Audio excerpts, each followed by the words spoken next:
آواز بلند آواز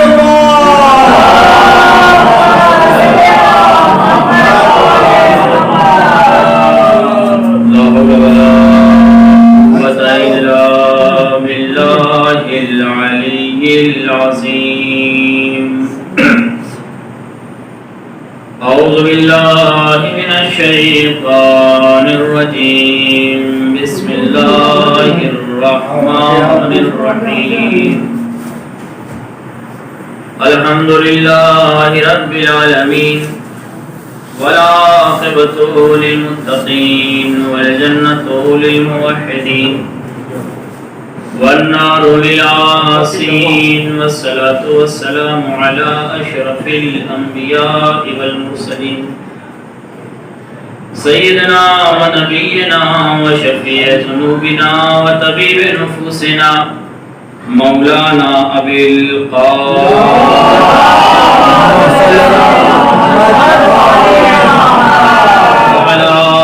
الطيبين الطاهرين المعصومين المظلومين المنتجبين المنتخبين لا سيما حجة الله على أرضه إمام زماننا هذا عجل الله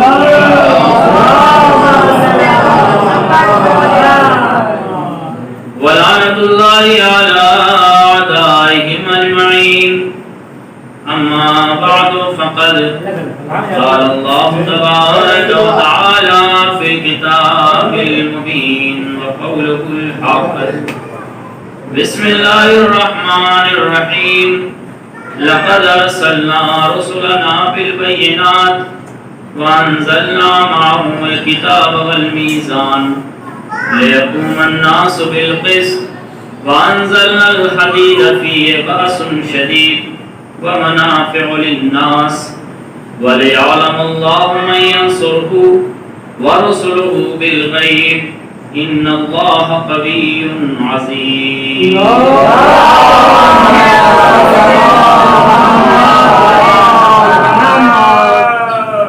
ایک اور صلوات پڑھیں محمد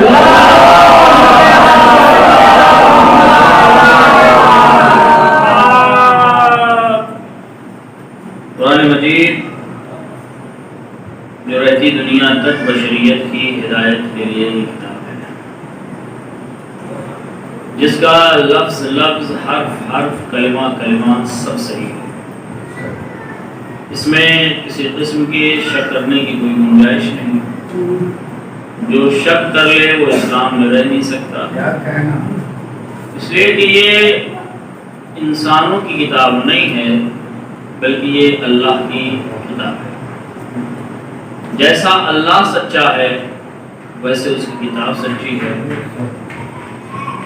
اللہ نے اس کتاب کے لیے خود کتاب میں فرمایا لا رتب ولا یابس الا فی کتاب مبین، کائنات کا کوئی خوشگوار ایسا نہیں ہے جو اس کتاب میں موجود نہ ہو۔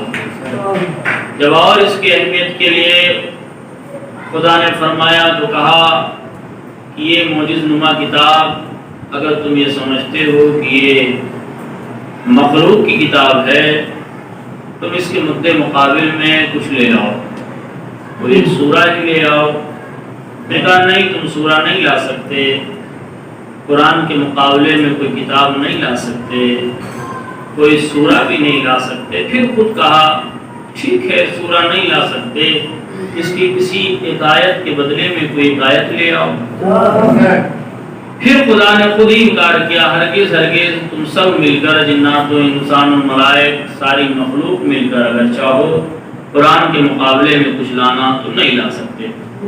پھر دوسرے مقام پر اسی قرآن کے لیے کہا کہ اگر میں اس قرآن کو پہاڑ پر نازل کرتا تو پہاڑ خوف خدا میں ریزہ ریزہ ہو جاتا، خشوع خدا میں خضوع خدا میں یہ ریزہ ریزہ ہو جاتا، یہ بچتا نہیں۔ کیوں؟ اس لیے کہ اللہ نے قرآن کو وہ عظمت و رتبہ دیا ہے کہ پہاڑ جیسا قوی پتھر بھی خوف خدا میں ریزہ ہو جاتا۔ یہ قرآن اتنی عظیم کتاب، اتنی اہم کتاب، اس میں ارشاد ہو رہا ہے کہ لقد ارسلنا رسولنا، ہم نے تمہارے درمیان رسولوں کو بھیجا لیکن انہیں اکیلے نہیں بھیجا، بالبینات، ہم نے ان کے رسالت کی گواہی کے طور پر رسالت کو پہنچانے کے لیے بہترین دلیلیں ان کے ساتھ بھیجی، اور صرف دلیلیں ہی نہیں، وانزلنا معہم الکتاب، اور ہم نے ان کے ساتھ کتاب بھی بھیجی۔ اب یہاں ترجمے کے انشاءاللہ، کیونکہ مسلسل 2 دن سے اسی پہ میں گفتگو کر رہا ہوں، لیکن ابھی تک حقیقت میں اس آیت پہ کوئی گفتگو نہیں ہو سکی، اور قیامت تک اگر اس آیت پر گفتگو ہوتی رہے تو نہیں ہو سکتی ہے۔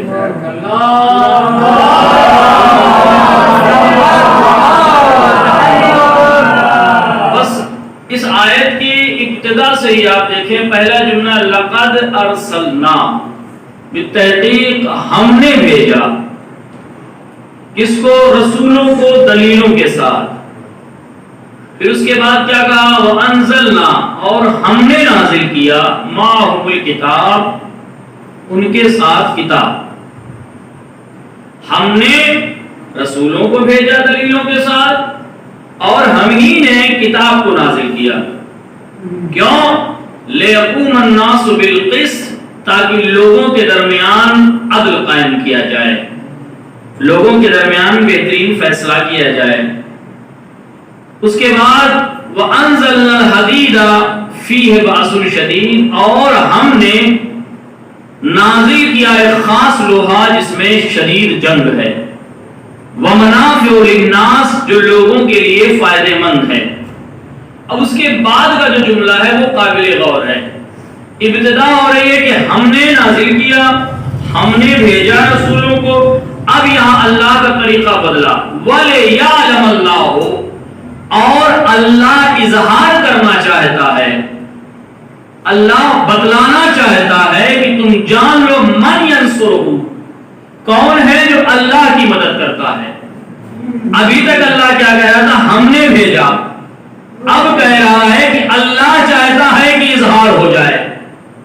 میں آپ سے پوچھوں، ابھی میں نے لفظ استعمال کیا میں نے نہیں کہا کہ ہم پوچھیں آپ سے، یہ ادب عربی میں اور ہم کا ایک فرق یہ رکھا کہ جب میں بولا جائے تو اس کا مطلب یہ ہے کہ تنہا۔ عربی زبان میں جائیے تو میں کے لیے استعمال ہوتا ہے انا، جمع کے لیے استعمال ہوتا ہے نحنو۔ جب نحنو کا استعمال نہ ہو تو آخر میں فعل کے نہ استعمال کرتے نحنو کی جگہ پر۔ اللہ ہے اکیلا، ہونا یہ چاہیے تھا قرآن مجید کی آیت میں کہ لقد ارسلنا کی جگہ وہ کہتا لقد ارسلتو، میں نے بھیجا، لیکن اللہ کہہ رہا ہے ہم نے بھیجا۔ لقد ارسلنا رسولنا، ہم نے رسولوں کو بھیجا، ہم نے لوہا نازل کیا ہے۔ میرے پروردگار تو اکیلا ہے، جب اکیلا ہے تو ہم کا استعمال کیوں؟ اور جب تو ہم استعمال کر رہا تھا تو یہاں وَلِيَعْلَمَ اللَّهُ، پھر یہ بات جملہ بعد میں بھی، بھائی اگر میں یہ کہوں کہ میں چلا یہاں سے بیان کرتے کرتے پھر اس کے بعد بیچ میں کہوں کہ علی عباس یہ جانتا تھا، تو میں اور علی عباس دونوں مطابقت رکھتی ہے بات، لیکن جب ہم کہتے ہوئے پھر اپنا نام لے تو اس کا مطلب یہ ہے کہ اس ہم گروپ سے اللہ اپنے آپ کو الگ کر رہا ہے۔ بات سمجھ میں آئی؟ وہاں ہم کہہ رہے تھے، یعنی ایک نہیں بلکہ کئی لوگ تھے۔ ہم کا استعمال کئی لوگوں پر ہوتا ہے۔ اللہ کا لقد ارسلنا، ہم نے بھیجا، کس کو؟ رسولوں کو، اور انزلنا الحدید، ہم نے نازل کیا لوہے کو۔ اس کے بعد کہتا وَلِيَعْلَمَ اللَّهُ، اب یہاں ہم سے اللہ اپنے آپ کو الگ کر رہا ہے کہ لیکن اللہ یہ چاہتا ہے کہ وہ جانے، اے میرے پروردگار ہم میں کون کون ہے، اس لیے کہ تو اللہ ہے، تجھ پر میں تو جچتا ہے، تو کہے میں تو بات سمجھ میں آتی ہے، تو نے ہم کیوں لفظ استعمال کیا؟ وجہ کیا ہے کہ ہم نے اللہ کا بھی جملہ لقد ارسلنا، ہم نے بھیجا، کہ یا ہم سے مراد